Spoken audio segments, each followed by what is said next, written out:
সম্মানিত মুসলিম কালাম ও দূর থেকে আগত মেহমানবৃন্দ, আসসালামু আলাইকুম ওয়া রাহমাতুল্লাহি ওয়া বারাকাতুহু।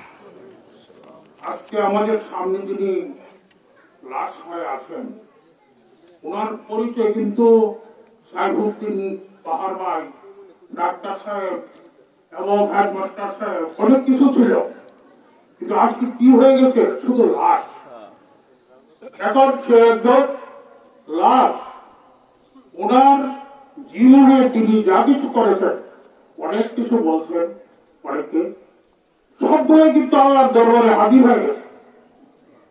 আমরা যাই বলি না কেন, আল্লাহ রাব্বুল আলামিন ওনার আমল নামে কিন্তু চলে গেছে। উনি বহুদিন পর্যন্ত আমার সাথে ইসলামী আন্দোলনের একজন কর্মী হিসেবে কাজ করেছেন এবং বর্তমানেও তিনি এই বগুড়ি ওয়ার্ডের সভাপতি ছিলেন জামাত ইসলামী। আমি ওনার সাথে অনেক কথাবার্তা বলেছি এবং উনি যা জ্ঞান গর্ব পরামর্শ দিয়েছেন, অনেকগুলোতেই আমি উপকার পেয়েছি।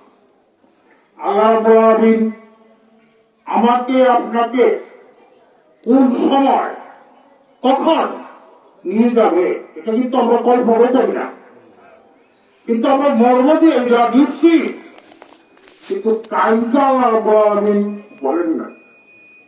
আমি আজকে এখানে কথা বলতেছি, 5 মিনিটের মধ্যে আমার খবর আসতে পারে মুজিবুর রহমান সাহেব মারা গেছে। আপনাদের তো সবার কি একই গতি? আর এই যে লাশ আমাদের সামনে, এটাই আমাদের জীবনের সবচেয়ে বড় ওয়াজ। আমরা রাত কি রাত ওয়াজ শুনি, কিন্তু মরণের কথা তো স্মরণ করি না। এই জন্য আমরা সবাই মরণের কথা স্মরণ করে নিজের দায় দায়িত্ব যেদিকেই করি না কেন, আমরা দায়িত্ব পালন করতে হবে। একটি চুল ছাড়াও আল্লাহ আমাদের ছাড়বেন না। আমার ইকরিল ভাই বলছেন, উনি প্রতিদিন কোরআন তাফসীর করতেন। এই তাফসীর হল আমাদের একটা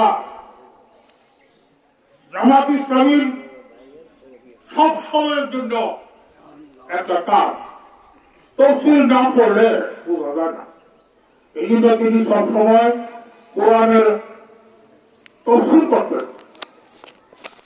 এই জন্য আপনারা সবাই আল্লাহর প্রিয় বান্দা হিসেবে নিজেকে যদি গড়ে তুলতে পারেন, রাসূলের তরিকা মতো যদি জীবনকে গঠন করতে পারেন, যে যে কাজ আমরা করি জন্ম থেকে মৃত্যু পর্যন্ত সবগুলো কাজের হিসাব আমাদেরকে দিতে হবে।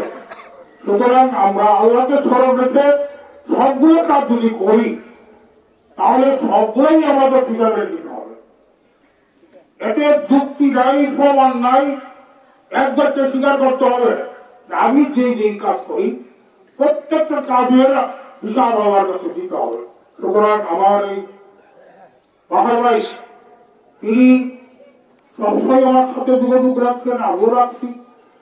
হঠাৎ করে তিনি মরে যাবে এটা তো প্রহত করলে আমিও করে যাব, কেউ কল্পনা করবে না। সুতরাং নিজেকে একজন মুমিন বান্দা হিসেবে তৈরি করেই আমরা যার যার কাজকর্ম দুনিয়াতে করবো এবং এর মাধ্যমে আমাদেরকে জান্নাত পেতে হবে।